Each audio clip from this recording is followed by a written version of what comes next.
હવામાન નિષ્ણાંત અંબાલાલ પટેલે વરસાદ અંગે મોટી આગાહી કરી છે। અપેક્ષા મુજબ વરસાદ નથી આવતો। મુંબઈમાં હાલ ભારે વરસાદ પડી રહ્યો છે।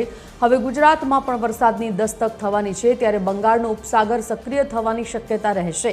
ઉપસાગરના ભેજના કારણે મધ્ય ગુજરાત, ઉત્તર ગુજરાત, મહીસાગરના ભાગો અને પંચમહાલના ભાગોમાં વરસાદ થવાની શક્યતા છે।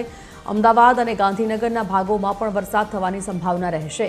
સાબરકાંઠા અને અરવલ્લીના ભાગોમાં પણ ભારે વરસાદ થવાની સંભાવના છે, તો કેટલાક ભાગોમાં ભારેથી અતિભારે વરસાદ થવાની પણ શક્યતા વ્યક્ત કરવામાં આવી છે।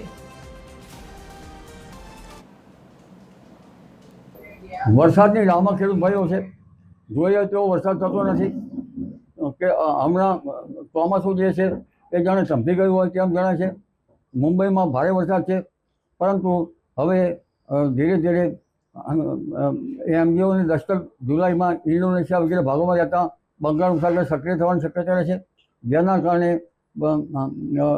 બંગાળ ઉપસાગરના ભેજના કારણે લગભગ ઉત્તર ગુજરાતના ભાગો, મધ્ય ગુજરાતના ભાગો, મહીસાગરના ભાગો અને પંચમહાલના ભાગોમાં વરસાદ થવાની શક્યતા રહે છે।